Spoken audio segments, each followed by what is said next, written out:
ഇതുപോലുള്ള ചിത്രങ്ങൾ നമ്മൾ ലൈവ് കാണാതെ ചിത്രങ്ങളോ വീഡിയോ ക്ലിപ്പുകളോ കുറച്ച് ഭാഗങ്ങൾ മാത്രം കണ്ടു കഴിഞ്ഞാൽ പലപ്പോഴും തെറ്റിദ്ധരിക്കാറുണ്ട്. ബിഗ് ബോസ് ഇന്നലെ കുറേ സമയം ആര്യനെയും ജിസേലിനെയും സൂം ചെയ്ത് കാണിക്കുന്നുണ്ട്. അതുപോലെ തന്നെ അനുമോളെ കാണിക്കുന്നുണ്ട്. അനുമോള് ഇവരെ നോക്കി കിടക്കുന്നതായിട്ടാണ് കാണിക്കുന്നത് ലൈവില്. സോ ശരിക്കും പറഞ്ഞാൽ ജിസേലിൻ്റെ കുറേ ക്രീമുകൾ കാര്യങ്ങളൊക്കെ അവിടെ ഇരിപ്പുണ്ട്. ആര്യനത് എടുക്കുകയാണ്. ജിസേൽ ആര്യനത് ഇട്ട് കൊടുക്കുന്നുണ്ട് ക്രീംസൊക്കെ. മുഖത്താണ് ഇട്ട് കൊടുക്കുന്നത്. അപ്പോൾ ഇത് എന്താണെന്നറിയോ കുറേ വീഡിയോ ക്ലിപ്സും കാര്യങ്ങളൊക്കെ പ്രചരിക്കുന്നുണ്ട്. ഇത് പലതും നമ്മൾ നോക്കുന്നത് ലൈവ് കാണാതെ നമ്മൾ ആ ഒരു സാധനം മാത്രം കാണുമ്പോൾ ചിലപ്പോൾ നമുക്ക് തെറ്റിദ്ധാരണകൾ തോന്നാം. ഇപ്പോൾ ഈ ഇമേജുകൾ മാത്രം ഒരാൾ കാണുകയാണെങ്കിൽ തെറ്റിദ്ധരിക്കാൻ വേണമെങ്കിൽ പലതും ചിന്തിച്ചു കൂട്ടാം. സോ ഇതാണ് പലപ്പോഴും ബിഗ് ബോസിനകത്ത് സംഭവിക്കുന്നത്. നമ്മൾ യഥാർത്ഥ കാര്യം വസ്തുത നമ്മൾ വളരെയധികം ശ്രദ്ധിച്ചില്ല എന്നുണ്ടെങ്കിൽ ഇതിൽ കള്ളമേത്, സത്യമേത്, തെറ്റിദ്ധാരണ ഏത്, ഊഹമേത്, ശരിയേതെന്ന് തിരിച്ചറിയാൻ വലിയ ബുദ്ധിമുട്ടായിരിക്കും.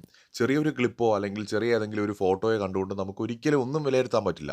ഈ ചിത്രങ്ങളിലെല്ലാം ജിസേൽ ആക്ച്വലി അവരുടെ കയ്യിലുള്ള എന്തോ ഒരു ക്രീം ആര്യൻ ഇട്ട് കൊടുക്കുന്നത് മാത്രമാണ്. ബട്ട് ഇതിനെ വേണമെങ്കിൽ അർദ്ധരാത്രിയിലെ കുൽസിതം എന്ന് പറഞ്ഞ് പ്രചരിപ്പിക്കാൻ സാധ്യതയുമുണ്ട്.